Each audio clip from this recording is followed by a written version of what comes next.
दिल्ली का अगला मुख्यमंत्री कौन? भाजपा में मंथन जारी, कौन होगा चेहरा? दिल्ली विधानसभा चुनाव 2025 के परिणामों ने भाजपा को 27 साल बाद राजधानी की सत्ता में वापसी दिलाई है।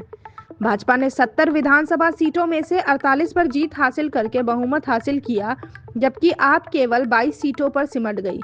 अब सबसे बड़ा सवाल ये है कि भाजपा दिल्ली के मुख्यमंत्री पद के लिए किसे चुनेगी।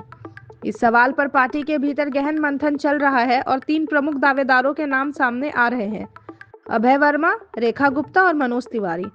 हालांकि भाजपा की रणनीति के तहत एक चौंकाने वाला निर्णय भी हो सकता है। आइए जानते हैं कि ये नेता कौन है और भाजपा की रणनीति क्या हो सकती है। अभय वर्मा पूर्वांचली समुदाय का मजबूत नेता। अभय वर्मा भाजपा के लक्ष्मीनगर विधानसभा क्षेत्र से विधायक हैं और उन्होंने लगातार दूसरी बार चुनाव जीता है। वे बिहार के मिथिलांचल क्षेत्र से आते हैं और दिल्ली के पूर्वांचली समुदाय में उनकी खास पकड़ है। दिल्ली में लगभग 45 से 40% पूर्वांचली वोटर्स होते हैं जो चुनाव में निर्णायक भूमिका निभाते हैं। इस कारण से भाजपा उन्हें मुख्यमंत्री पद का उम्मीदवार बना सकती है।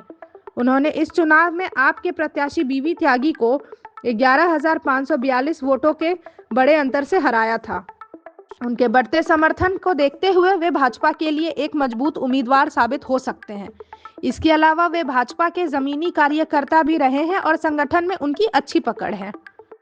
रेखा गुप्ता से महिला नेतृत्व को मिलेगा बढ़ावा। भाजपा की वरिष्ठ नेता रेखा गुप्ता भी मुख्यमंत्री पद के दावेदारों में शामिल है। वे पहले पार्षद रह चुकी हैं और उनके पास संगठनात्मक अनुभव के साथ साथ मजबूत राजनीतिक समझ भी है। यदि भाजपा दिल्ली में महिला नेतृत्व को बढ़ावा देना चाहती है तो रेखा गुप्ता एक उपयुक्त उम्मीदवार हो सकती है। दिल्ली में महिला मतदाताओं की संख्या बहुत अधिक है और भाजपा इस कदम से महिला वोटरों को अपनी ओर आकर्षित कर सकती है।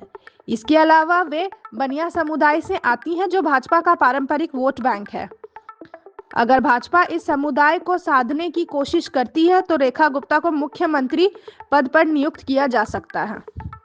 मनोज तिवारी है पूर्वांचली चेहरा और लोकप्रिय नेता।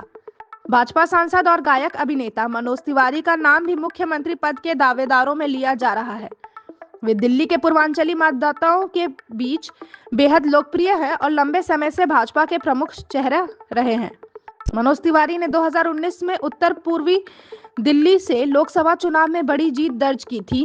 हालांकि 2020 के विधानसभा चुनाव में भाजपा की हार के बाद उन्हें दिल्ली भाजपा अध्यक्ष पद से हटा दिया गया था। फिर भी उनकी लोकप्रियता अभी भी बरकरार है। अगर भाजपा बिहार और उत्तर प्रदेश जैसे राज्यों में अपनी रणनीति के अनुसार दिल्ली में पूर्वांचली मुख्यमंत्री बनाना चाहती है तो मनोज तिवारी एक उपयुक्त विकल्प हो सकते हैं। भाजपा की रणनीति में सामूहिक नेतृत्व पर जोर। दिल्ली चुनावों में भाजपा ने बिना किसी मुख्यमंत्री चेहरे के चुनाव लड़ा और प्रधानमंत्री के नेतृत्व में जीत हासिल की। पार्टी का मानना है कि सामूहिक नेतृत्व और मोदी के चेहरे का लाभ उसे मिला है। भाजपा नेतृत्व चाहता है कि कोई ऐसा मुख्यमंत्री बनाया जाए जो सभी गुटों को साथ लेकर चल सके और लंबे समय तक एक पार्टी को मजबूत बनाए रखे। दिल्ली की राजनीति में प्रशासनिक अनुभव भी एक महत्वपूर्ण कारक है, इसलिए भाजपा किसी अनुभवी नेता को यह जिम्मेदारी सौंप सकती है। दिल्ली के नए मुख्यमंत्री के चयन को लेकर भाजपा में विचार विमर्श जारी है।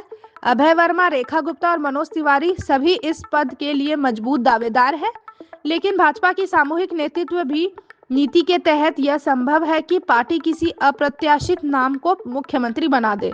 प्रधानमंत्री नरेंद्र मोदी के विदेश दौरे से लौटने के बाद इस पर अंतिम निर्णय होने की संभावना है। राजनीतिक विश्लेषकों और जनता की निगाहें अब इस फैसले पर टिकी हैं।